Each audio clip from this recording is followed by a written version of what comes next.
L'Agence spatiale européenne a déclaré que la collaboration internationale demeurait un pilier crucial de son futur programme spatial.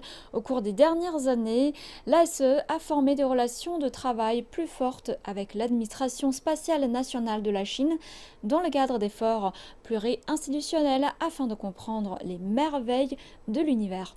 Notre journaliste s'est rendu au centre de contrôle des missions de l'ASE en Allemagne.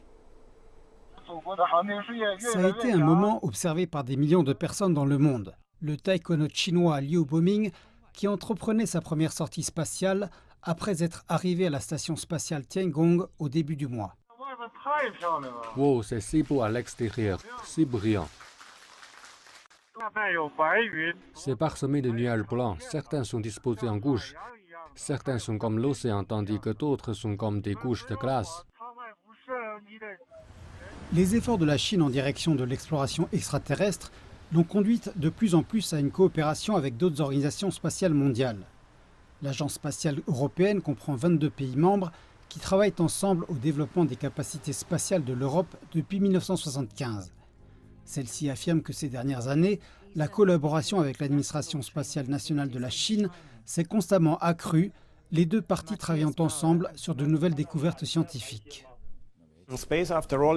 Après tout, l'espace n'est qu'une affaire de coopération, particulièrement si l'on considère le réseau d'une station terrestre. Vous trouverez des situations dans lesquelles votre propre réseau est insuffisant.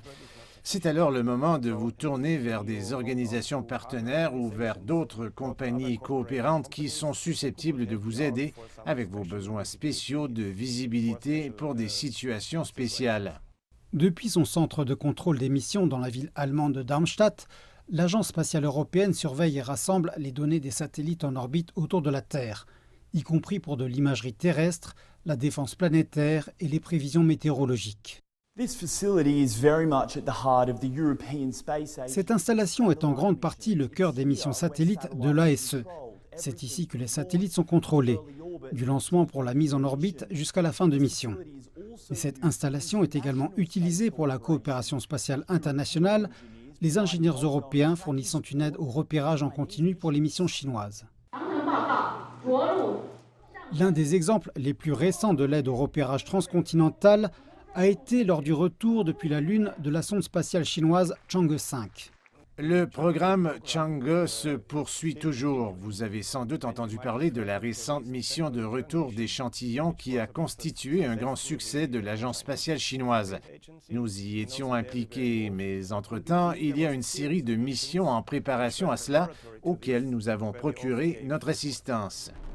Des satellites aux vols spatiaux habités, les experts disent que la coopération entre plusieurs agences demeurera cruciale pour le succès des futures explorations spatiales, en apportant un soutien aux scientifiques du monde entier qui continuent d'observer les étoiles à la recherche de réponses aux grandes questions de l'univers.